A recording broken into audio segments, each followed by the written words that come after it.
I learned with Rabbi Klapholtz for 8 consecutive summers, and they were all after I graduated DRS. I didn't really know him so much in DRS, and I came to appreciate him once I left here.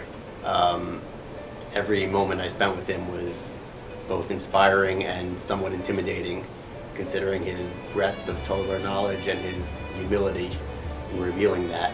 So it was a eye-opening experience, and every moment I spent with him was deeply impactful and continues to remain a source of inspiration to this day. I'm in Rabbi Klapholtz's year right now, and what I love about it is that he's so good at making everyone so happy to learn each day, and he's so energetic about it, and it makes us appreciate not only the way he teaches, but also the Torah that he's teaching to us. And even outside the classroom, if you have a problem or you need someone to speak to or someone to confide in, he's always there to help you out or give you advice. That's what makes him great. I've had the great opportunity for knowing Rabbi Klapholtz for the last 25 years. When I heard he was going to be in Grus in 1990, I decided that I would go to BMT to be near him in the base medrash. After my year in Israel, I stayed a second year. I found out Rabbi Klapholtz was going to be in the YU base medrash, so I followed him to YU. And then when he took his second position in Chinuch in Israel in the yeshiva BMT, I decided to go to learn in the same base medrash in Grus for the year to continue watching Rabbi Klapholtz. And I stayed a second year to find out where Rabbi Klapholtz would go, and he came back to DRS. So I decided to continue my stalking of Rabbi Klapholtz and follow him to DRS. Last year I was in Rabbi Klapholtz's halacha class. It was an extremely rigorous course. The tests were quite hard. It's known throughout the school as AP halacha.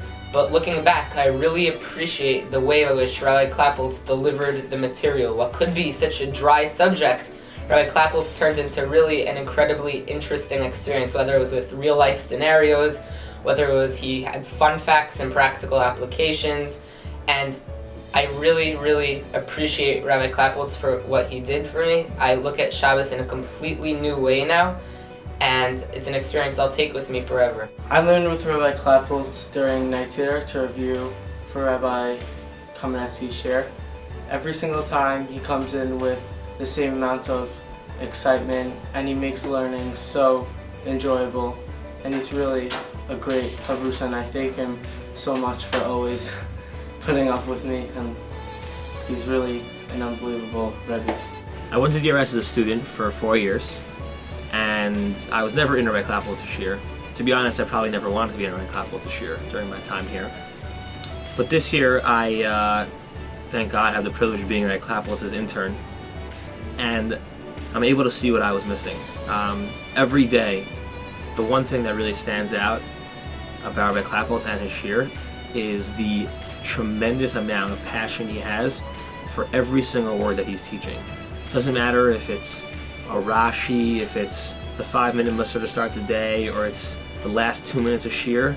It simply doesn't matter. Every single second of Rabbi Klapholtz's shir is filled with just running back and forth and screaming and calling on guys and running through the room. It's a totally different experience like I've never seen before.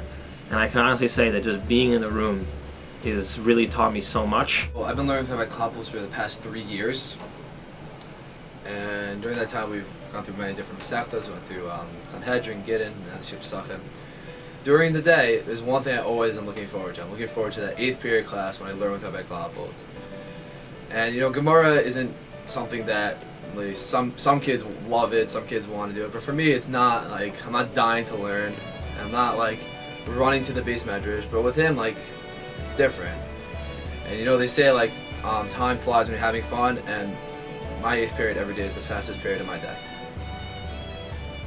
Rebbe, this is really a overdue honor, and I think that all of us in Yeshiva appreciate your warmth, your patience, your friendship.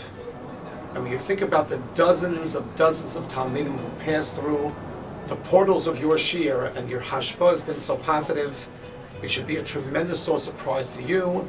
All of us have great nachas and are honored to give you this honor this evening. Being in Rabbi Willick's shir and having more time independently to learn, I really have an appreciation of what Rabbi Klapholtz taught us in 10th grade, with the skills, the words, and in general, the love that he instilled upon us to keep on learning and the motivation he gave us to continue the learning of Torah. In the second year of DRS's existence, I think it was a Hanukkah Masiba that we were having, and Rabbi Klapholtz made a siyum on Seder Moed, Talmud Bavli, the entire Seder Moed. Rabbi Klapholtz spoke at that siyum, and Rabbi Klapholtz said that once when he was in camp as a kid, he was at the foul line on the basketball court, shooting foul shots. He kept on hitting them, and they kept giving him courtesy, and he hit another one, they kept giving him courtesy, and he just kept on going for a while.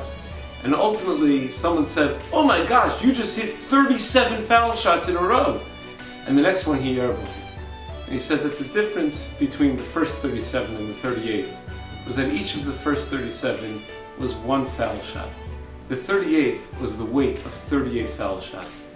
And he said that finishing Seder Moed may seem like a big deal, but if you take it one daf at a time, you take it step by step, you go carefully, slowly, and you don't look at the big picture and I have to accomplish this amount, but I'm going to accomplish this today and this tomorrow, then you can really accomplish great things. If there was ever a mashal that symbolized what Rabbi Klapholtz has meant to our yeshiva and to our talmidim, and the kind of role model he is to me as a Rebbe and to all of the other Rebbeim, I think, it's that mashal, that sense of consistency, of always accomplishing, always growing. Rabbi Klapholtz often gets phone calls from talmidim who are in Eretz Yisrael or back from Eretz Yisrael saying, "Rebbe, I didn't really understand just how great a Rebbe you are when I was in yeshiva, but what I gained from you, day in and day out, the ability to read a Gemara, to analyze a Rishon, is something that I can never thank you enough for." That's what Rabbi Klapholtz means to us.